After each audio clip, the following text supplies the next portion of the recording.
Bismillahirrahmanirrahim. Assalamualaikum warahmatullahi wabarakatuh. Alhamdulillahi rabbil alamin wa bihi nasta'in wa ala umuri dunya waddin. Assalatu wassalamu ala asrafil anbiya'i wal mursalin wa ala alihi wa ashabihi ajma'in, amma ba'du. Yang kami hormati Bapak Ibu Guru SMA Muhammadiyah Wonosobo, tidak lupa karyawan SMA Muhammadiyah Wonosobo dimanapun Anda berada, yang insya Allah selalu dalam lindungan Allah Subhanahu wa Ta'ala. Puji dan syukur marilah kita haturkan kehadirat Allah Subhanahu wa Ta'ala. Pagi hari ini kita masih diberikan kenikmatan berupa kesehatan, dan nikmat yang terbesar adalah nikmat Islam dan iman yang masih ada di dalam dada kita semuanya. Mudah-mudahan itu bisa kita jaga sampai akhir hayat kita. Amin. Allahumma amin. Salawat beserta salam semoga selalu tercurah kepada uswah hasanah kita, beliau Rasulullah Muhammad Sallallahu Alaihi Wasallam. Ibu, bapak, semua hadirin yang kami hormati, yang insya Allah selalu mendapatkan rahmatnya Allah. Pada kesempatan pagi hari ini, yaitu program kajian Senin dan Kamis di SMA Muhammadiyah, sedikit berbeda karena kali ini kita menggunakan aplikasi Zoom, tidak seperti biasanya, tetapi tidak mengurangi semangat kita dalam mengikuti kajian. Baik, Bapak Ibu semuanya, untuk tema pada hari ini yaitu bahagia ketika diuji. Ya, kami ulang, tema pada hari ini adalah bahagia ketika diuji.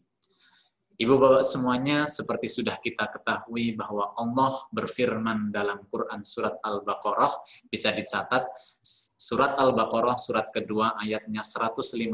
Allah berfirman, A'udzubillahi minasyaitonir rajim. Bismillahirrahmanirrahim. Walanabluwannakum bisyai'im minal khaufi wal ju'i wa naqsim minal amwali wal anfusi wath thamarat wa basyirish shabirin.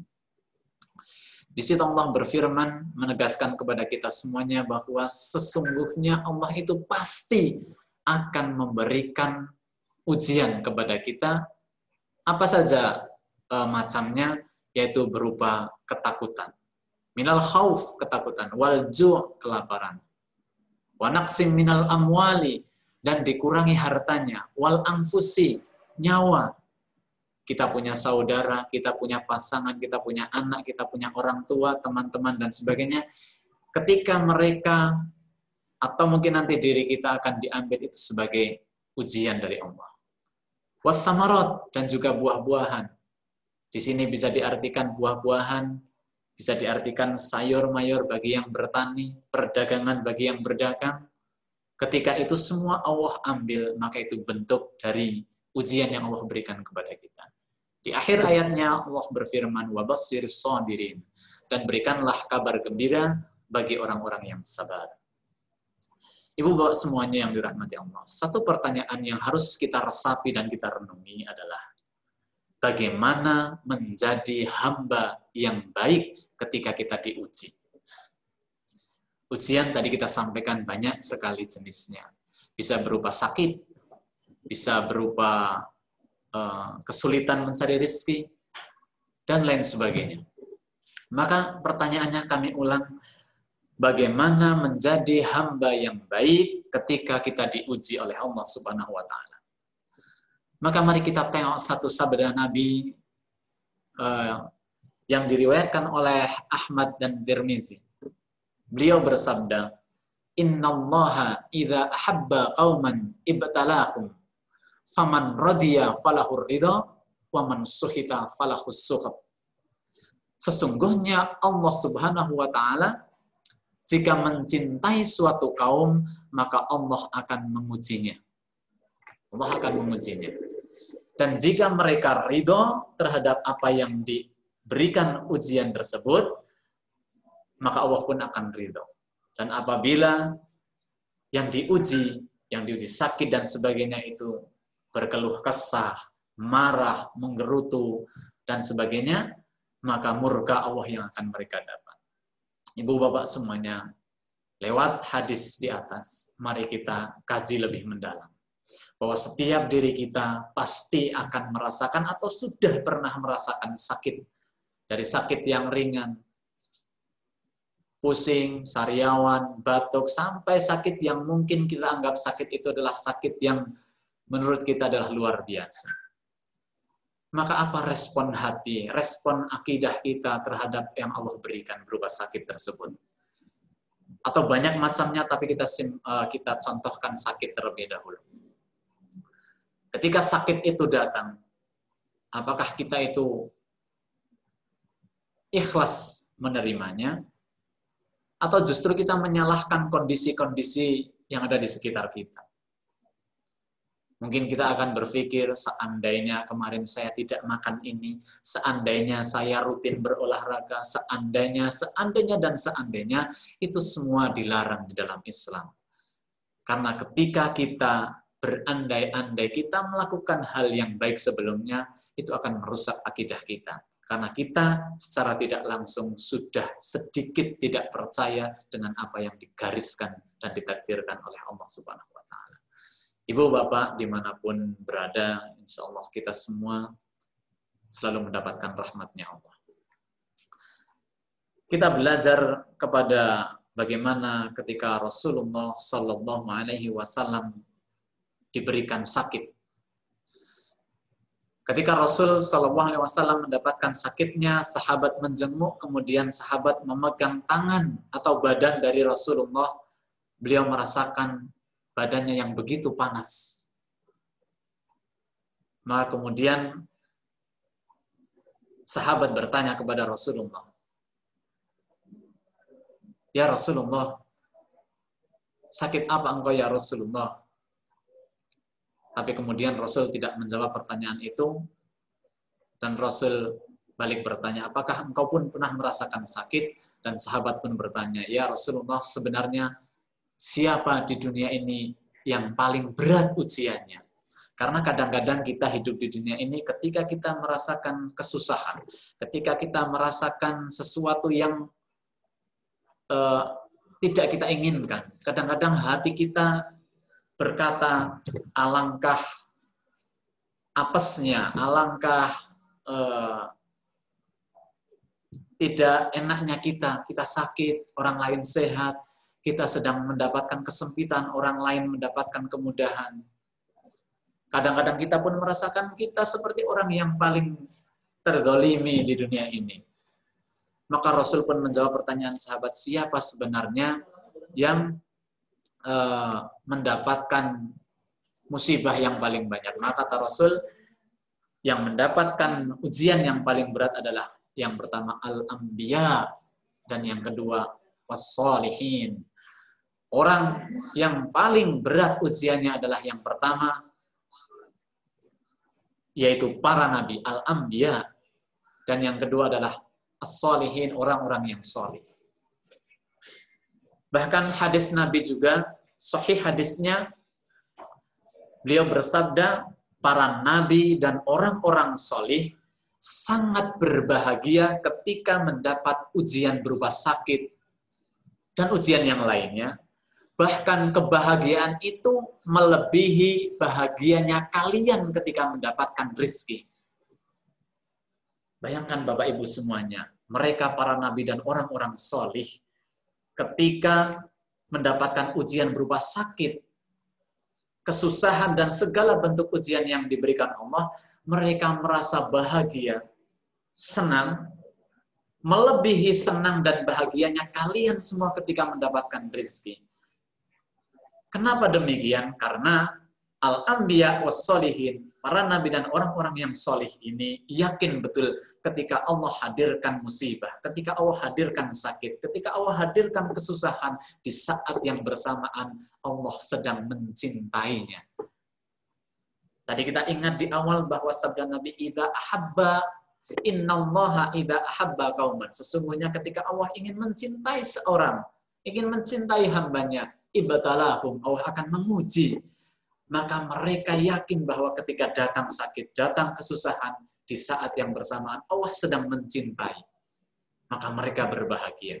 Dan perlu kita ketahui, ketika musibah itu datang, sakit itu datang, dan kita ikhlas menerimanya, tanpa menggerutu, dan kita yakin itu adalah takdir Allah, maka di saat yang bersamaan Allah akan hapuskan dosa-dosa kita. Bayangkan ibu bapak semuanya, kita akan dihapuskan dosa-dosa tanpa kita beristighfar kepada Allah. Dengan satu syarat, kita yakin itu datangnya musibah, itu datang sakit dari Allah, dan kita bahagia, kita rela, kita ridho menerima sakit tersebut. Tanpa kita beristighfar, Allah akan gugurkan dosa-dosa kita. Bapak Ibu yang dirahmati Allah dimanapun kita semuanya berada. Ada satu kisah lagi, yaitu kisahnya seorang sahabat yang bernama Sa'ad bin Abi Waqqas. Seorang sahabat bernama Sa'ad bin Abi Waqqas ini mengalami sakit matanya yang sampai pada akhirnya mengalami kebutaan. Di dalam riwayat Sa'ad bin Abi Waqqas sudah terkenal keimanannya. Sehingga apapun yang beliau panjatkan, doa yang beliau haturkan kepada Allah pasti dikabulkan. Orang-orang di sekitar pun paham bahwa ketika Sa'ad bin Abi Waqqas berdoa, Allah pasti kabulkan doanya. Maka suatu ketika Sa'ad bin Abi Waqqas datang di satu majlis dan orang-orang di sekitarnya meminta doa kepada Sa'ad bin Abi Waqqas. Ada yang meminta dimudahkan rezekinya. Ada yang minta segera diberikan keturunan karena sudah lama belum diberi keturunan. Ada yang minta disembuhkan penyakit yang sudah lama ia derita. Dan banyak lagi permintaan. Dan Sa'ad bin Abi Waqqas pun berdoa kepada Allah. Tapi ada satu hal yang kemudian patut kita pelajari. Ada satu sahabat menghampiri Sa'ad bin Abi Waqqas. Beliau berkata, "Wahai sahabat Nabi, jika doamu pasti dikabulkan oleh Allah, tapi mengapa engkau tidak berdoa untuk dirimu sendiri yang saat ini Anda mengalami kebutaan? Padahal ketika engkau berdoa, pasti doamu dikabulkan." Bapak Ibu semuanya, apa jawaban Sa'ad bin Abi Waqqas? Beliau menjawab, "Wahai hamba Allah sahabatku, sesungguhnya takdir Allah memberikan saya penyakit dan kebutaan ini lebih aku cintai daripada kenikmatan-kenikmatan yang lain yang bisa menjauhkan diriku kepada rasa syukurku kepada Allah." Jadi Sa'ad bin Abi Waqqas merasa lebih bahagia menerima takdir Allah berupa sakit buta matanya, karena Sa'ad bin Abi Waqqas yakin betul dengan itu Allah mencintainya. Karena tidak akan mungkin diangkat derajat seseorang tanpa melalui cobaan yang Allah berikan. Bapak Ibu semuanya, sebagai akhir kajian kita pada pagi hari ini, satu materi lagi tentang sabar. Yaitu di akhir ayat Al-Baqarah 155 tadi kami sampaikan wabasyiris sabirin, dan berikanlah kabar gembira bagi orang-orang yang sabar. Karena menurut keterangan kelak ketika kita nanti dibangkitkan di hari kemudian, orang-orang yang sudah meninggal semua dibangkitkan dan kita akan dimintai pertanggungjawaban, kita akan ditunjukkan dan dinampakkan apa amal-amal perbuatan kita. Maka dalam riwayat Allah akan bagi menjadi dua golongan. Di hari akhir nanti Allah akan bagi menjadi dua golongan, yaitu golongan yang pertama ahlul afiyah dan golongan yang kedua ahlul musibah. Golongan pertama ahlul afiyah itu adalah golongan orang-orang yang selama hidupnya di dunia ini, ahlul afiyah ini selalu enak hidupnya. Diberi kesehatan, hidupnya lancar, rezekinya lancar, pokoknya lancar semuanya. Sampai dia meninggal lancar terus. Ini ahlul afiyah. Yang kemudian, golongan yang kedua adalah ahlul musibah. Orang yang hidup di dunia ini dicoba, diuji, dan diuji. Sakitnya tidak sembuh-sembuh, begitu sembuh datang sakit yang lain. Atau diberikan kesulitan yang lain.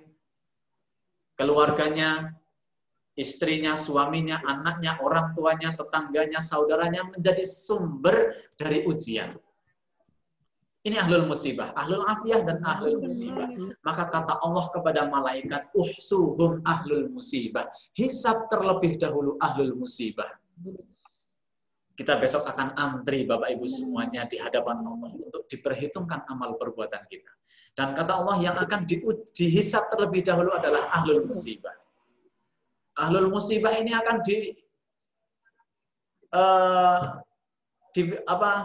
diproses terlebih dahulu.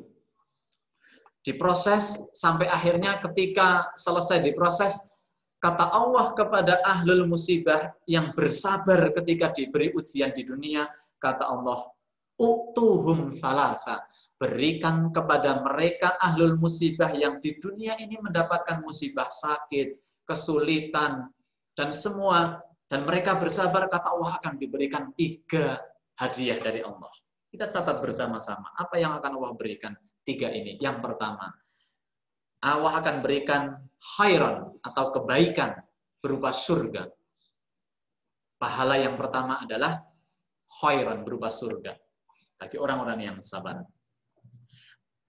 Hadiah yang kedua yaitu berupa afiah. Afiah ini artinya kekuatan.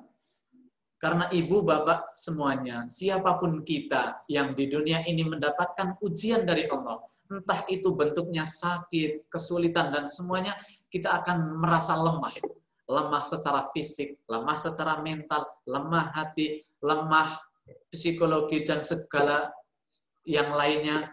Maka Allah akan ganti kekuatan itu di akhirat.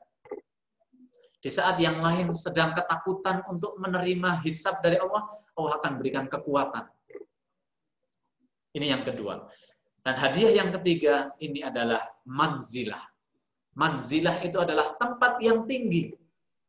Tempat yang tinggi yang akan Allah berikan kepada ahli sabar. Yang di dunia diuji, tapi mereka bersabar. Tempat tinggi ini, kemudian Allah angkat mereka yang sabar itu ke tempat yang sangat tinggi. Yang ketika semua di padang mahsyar itu, ahlul afiyah itu semua menengadahkan wajahnya ke atas melihat begitu tingginya derajat orang-orang yang sabar. Sampai ahlul afiyah ini mengusulkan kepada Allah Subhanahu wa Ta'ala. Ya Allah, jika mereka yang ketika di dunia seakan-akan derajatnya di bawah kami, tetapi dengan kesabaran mereka, hari ini Engkau angkat derajatnya begitu tinggi. Ya Allah, tolong kembalikan kepada kami kehidupan di dunia sedikit saja, semenit saja, 1 jam saja, atau 1 hari saja. Mereka berdoa seperti itu. Dan ya Allah, tolong berikan kami ujian yang lebih berat, kami akan bersabar terhadapnya. Karena kami ingin mendapatkan pahala manzilah, tempat yang tinggi. Tapi itu semua ditolak, karena sudah terlambat. Bapak Ibu semuanya, manzilah ini tidak bisa diperoleh dari pahala sholat. Manzilah tidak bisa diperoleh dari pahala sedekah, zakat, haji, dan sebagainya. Tapi manzilah Allah berikan khusus bagi orang yang ketika di dunia diberikan musibah berupa sakit, berupa kesulitan, berupa apapun itu bentuknya, tapi kita mampu bersabar, Allah akan berikan yang namanya manzilah, tempat yang tinggi, tempat yang istimewa. Bapak Ibu semuanya, itulah bahagia ketika mendapatkan ujian. Bahagia ketika kita mendapatkan sakit. Bahagia ketika kita mendapatkan kesulitan. Bapak Ibu semuanya, kalau kita tidak diberikan ujian oleh Allah, kita bingung dari mana kita akan mendapatkan pahala Allah. Kalau kita punya istri-istri, kita langsung solihah. Kalau kita punya suami-suami, kita langsung solih. Kita punya anak-anak, kita langsung solih, solihah, pinter. Kita tidak bisa mendapatkan pahala dari Allah. Itu bentuk husnudzon kita. Ini masalah akidah. Maka kita dapati di sekeliling hidup kita ngelus dodo. Apapun bentuknya, maka yakinlah bahwa di saat yang bersamaan Allah sedang mencintai kita. Ingat, idza ahabba qauman ibtalahum. Ketika Allah mencintai seseorang, Allah akan uji. Maka kita yakinkan mulai hari ini bahwa apapun yang menghampiri hidup kita, dan itu bentuknya adalah hal yang menjadikan kita ngelus dodok, maka saat itu juga kita rubah mindset kita bahwa berarti Allah sedang mencintai kita. Kita berbahagia karena Allah sedang bersama kita. Dengan bahagia itu, mudah-mudahan Allah akan angkat derajat kita kelak di yaumul akhir. karena pahala sabar itu kontan, baik itu di dunia, lebih-lebih di akhirat.